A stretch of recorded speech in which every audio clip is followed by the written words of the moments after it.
यार तुम्हारे हाथ इतने ठंडे हैं, क्या हुआ है बताओ। कुछ नहीं, बस शादी, वो भी पहली बार, डर तो लगेगा ना। क्यों? अपनी हालत देखो, पसीना आ रहा है तुम्हें।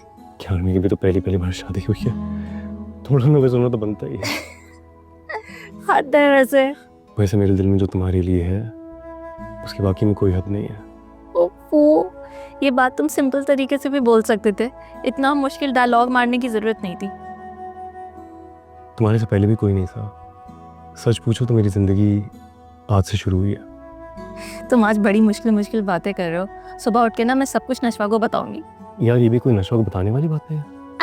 अच्छा, मैं उसे बातें कट करके बताऊंगी, ठीक है?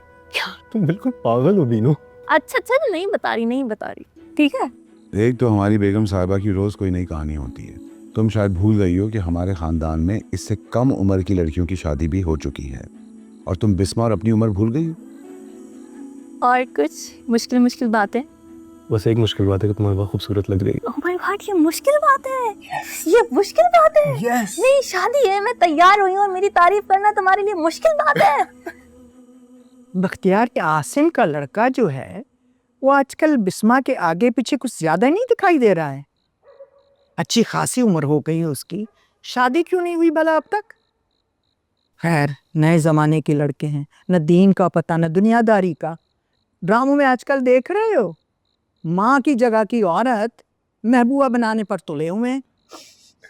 माँ जी, वो लड़का समझदारी और काबिलियत में आसिम को टक्कर दे रहा है। आप क्या समझ रही हैं कि वो बिस्मा जैसी 45 साल की बेवा में इंटरेस्टेड होगा? आप ये सोचें कि अगर आसिम ने इससे शादी की होती तो आज ये बुरहान बिस्मा और आसिम का बेटा होता। मुझे ऐसा कुछ सोचने की जरूरत नहीं है। बहरहाल तुम जरा ध्यान रखना, बिस्मा की अपनी मर्जी तो कुछ होती नहीं है, जिधर हाँ को चल पड़ती है। माँ जी, आप बिस्मा पे अटकी हुई हैं। वो लड़का बैरिस्टर है, कौन अपनी बेटी का हाथ उस लड़के को नहीं देगा? सक्सेसफुल है, स्मार्ट है, इंटेलिजेंट है। हमारे बेटी की तरह थोड़ी को है निकम्मा।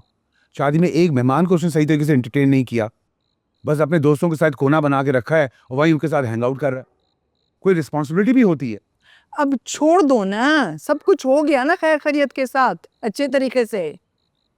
मैं तो सोच रही हूँ उनकी वलीमे की दावत से पहले कुसिया से बात ना कर लूं फरियाल के रिश्ते के लिए, फिर कोई मुबारक दिन देखकर इन दोनों का भी निकाह कर ले। हाँ माँ जी, ये आपने बिल्कुल ठीक कहा। आप कोई अच्छा सा मौका देख के कुछ से आप ही से बात कर लें। मौका देखने की क्या बात है भला? मैं तो पूरे हक के साथ अमार का रिश्ता दूंगी। हमारे अमार से अच्छा रिश्ता कोई मिलेगा उनको अपनी बेटी के लिए, और वो भी कनाडा जैसे मुल्क में, जहां इंसान अपनों की शक्ल देखने को तरसता रहता है।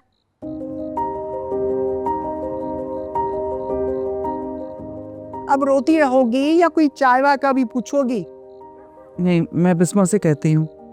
कह दो। मुझे ग्रीन टी दे दो, सर में दर्द हो रहा है।